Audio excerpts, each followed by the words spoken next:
Latest updates के लिए हमारे चैनल हलचल इंडिया को लाइक, शेयर एंड सब्सक्राइब कीजिए एंड यस, बेल आइकन को प्रेस करना मत भूलिए।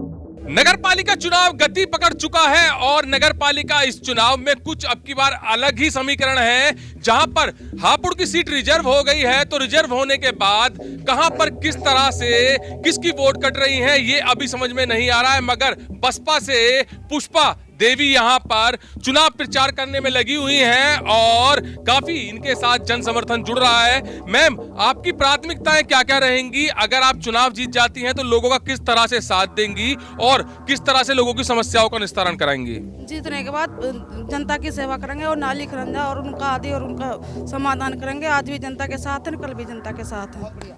तो जैसे कि पिछली नगरपालिका के चुनाव की बात की जाए तो जो कमियां रह गई थी वो आपने गिनी हुई होंगी और किस तरह से उनको पूरा कराएंगे? हाँ जी, जो घूम रहे हैं, जो देख रहे हैं नाली खरंजन की और उनकी सबकी समस्या, बिजली की और सबकी समस्या पूरी करेंगे। हम जहाँ भी जाते हैं हमें बहुत समस्या मिलती हैं। कहीं पर इतने गड्ढे हैं, वो लोग बोलते हैं कि हम यहाँ के चेयरमैन बन जाते हैं और सभासद भी, लेकिन हमारा कोई विकास नहीं है। हम डोर टू डोर मम्मी को लेके हम नोट कर रहे हैं, डायरी में नोट कर रहे हैं कि कहाँ पे कितना ज़्यादा विकास होना है। बुजुर्गों की पेंशन के लेके हमें बहुत समस्या आती हैं और मोस्टली हम कल आवास विकास गए थे और श्रीनगर बंदरों का इतना आतंक था वहाँ पर।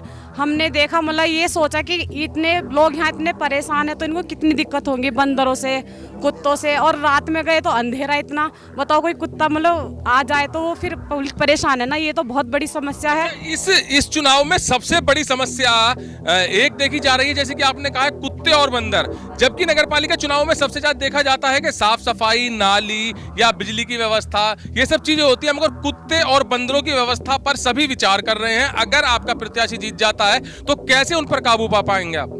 अगर जो हमारा प्रत्याशी जीतता है तो हम उनको, बंदरों को, सबको, मतलब नगर पालिका से हम बोलेंगे, उन्हें सुरक्षित स्थान पर ऐसे छोड़ेंगे कि जंगलों में भी हम ऐसी जगह नहीं छोड़ेंगे कि हमारे किसान भाई परेशान हो, क्योंकि उनको भी उनसे खतरा है ना। वो अकेले दिन रात रहते हैं वो अपने खेतों पर। कहीं ऐसे छोड़ेंगे कि ना ही जानवरों को परेशानी हो, ना ही जनता को परेशानी। अब की बार चुनाव कैसा देखा जा रहा है? कैसा चुनाव देखा जा रहा है? चुनाव हमारा, हमें तो अपनी तरफ जीत पूरी निश्चित नजर आ रही है। कल चंद्रशेखर रावण भी आ रहे हैं, गठबंधन को लेकर चंद्रशेखर रावण भी आ रहे हैं, तो कुछ क्या फर्क पड़ने वाला है इस चुनाव पर? नहीं, हमें तो कोई फर्क नहीं पड़ेगा। वो अपना प्रचार करेंगे और हम अपना प्रचार कर रहे हैं। हमारा समाज हमारे साथ है।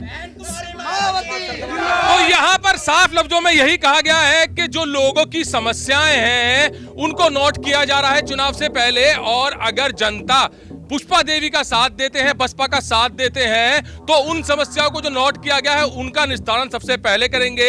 और जैसे कि चुनाव प्रचार के दौरान सभी लोग जा रहे हैं और देख रहे हैं कि क्या क्या कमियां किस क्षेत्र में है, उनको भी नोट किया जा रहा है। और सबसे बड़ी इस नगरपालिका चुनाव में एक खास बात रही है, जहां पर सभी प्रत्याशी बंदर और कुत्तों की बात कर रहे हैं। जी हाँ, आवारा कुत्ते और बंदर कब किस पर झपट पाते हैं कुछ नहीं पता चलता।